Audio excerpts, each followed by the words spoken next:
Gisela, and this is the channel Inglés para tu vida. Today we have a very interesting topic, the differences between the preposition to and the preposition for. But before we start, what about if you subscribe to your channel Inglés para tu vida? It's absolutely free.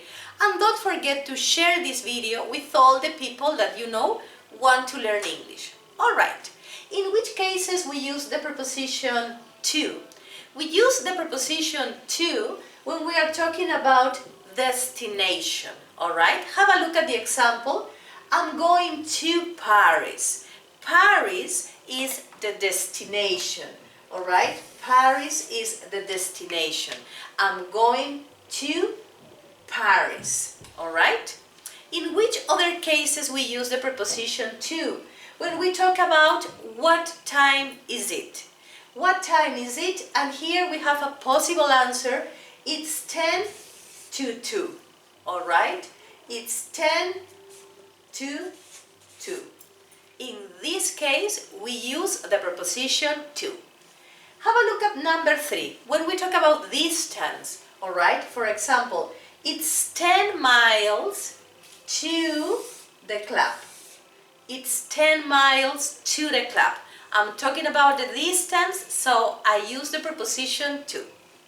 Have a look at number 4, when we are comparing. For example, I prefer sleeping to working.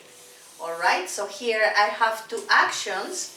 One is sleeping, the other is working. I'm comparing them. I can use the preposition to in order to compare these two actions.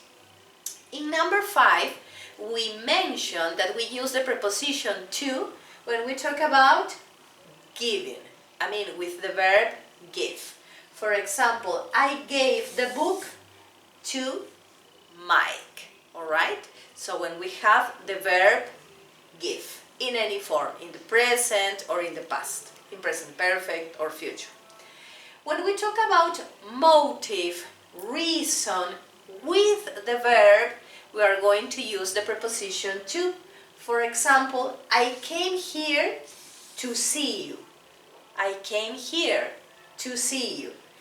This part, to see you, is the reason why I came here. I came here to see you. So I use the preposition to, and see you is the reason why I'm here, why I came. Let's recap. So we have destination, I'm going to Paris, I'm going to Italy, not only cities or countries, I'm going to the supermarket, I'm going to the stadium, etc. Any place that involves destination. And movement. When we talk about what time is it? What time is it here, for example? It's 10 to 2. It's 5 to 6. It's quarter to 9. Alright? So whenever we are talking about the time, we can use the preposition to. When we talk about distance, for example, how far is it to the club? Will be the question. It's 10 miles to the club. I'm talking about the distance. How long is it going to take you? Alright? When we talk about comparisons, when we are comparing two activities, for example, I prefer sleeping to working. And have a look that the verbs go with ing. Why? Because I'm indicating actions. They are nouns, right? In the case of giving, I gave the book to Mike. I gave the book to her. I gave the book to him. I gave the book to my mother, etc. Alright, so I'm talking about the verb giving to a person. Alright? When you talk about motive or reasons with the verb, for example, I came here to see you. I went to the doctor's to have an appointment. So I mention what's the reason that I'm doing these actions. All right? this is about the preposition to, and now we are going to talk about the preposition for. Okay, so we use the preposition for in these cases, right? When we talk about benefits, have a look. Tea is good for your digestion. Tea is good for your digestion, all right? So it's a benefit.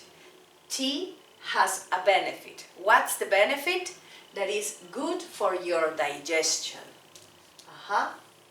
It's good for your digestion. So I use the preposition for. Have a look at the example 2. When you talk about a period of time, for example, I've worked here for 12 years. And I'm talking about the total, right? Because sometimes in present perfect we have the preposition for and the preposition since, right? Since is the beginning of the action. I've worked as an English teacher since 1994, specifically the year or the month.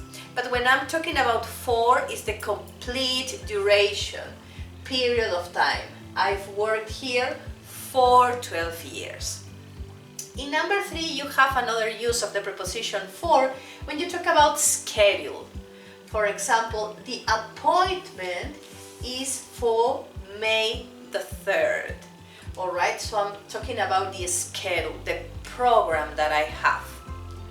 In number 4, we use the preposition for when we agree with. For example, are you for the development of weapons? Are you for means if you agree with that. Are you for the development of weapons? And the opposite in this case is against. Is the opposite. Are you for or against the development of weapons? All right? But in here we use only for when we talk about agreement. In number 5, we have another use when we talk about doing something to help someone. Doing something to help someone. For example, can you carry these books for me, please? For me means instead of me. Can you carry these books for me? Very good. In number 6, when we talk about a motive or a reason, for example, let's go out for a drink. Let's go out for a drink. Great. And finally, in number 7, function with the verb, especially when we are talking about the ing form. For example, we use the spoon for serving food. And have a look that the verb is in ing, in the ing form. All right? So let's recap. We use for in these cases for benefits. Tea is good for your digestion. Yogurt is good for dieting.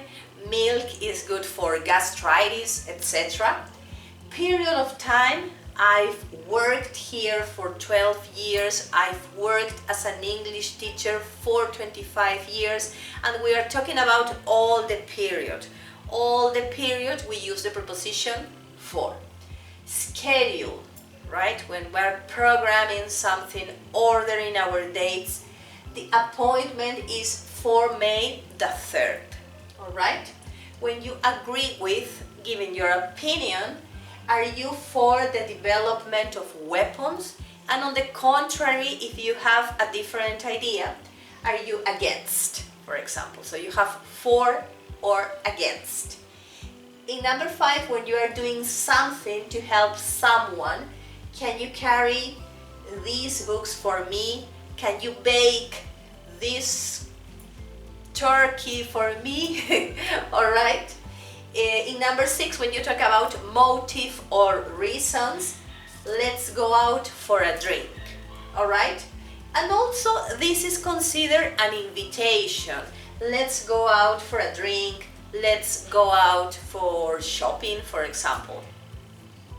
Function is number 7, function with the verb. Function means the use.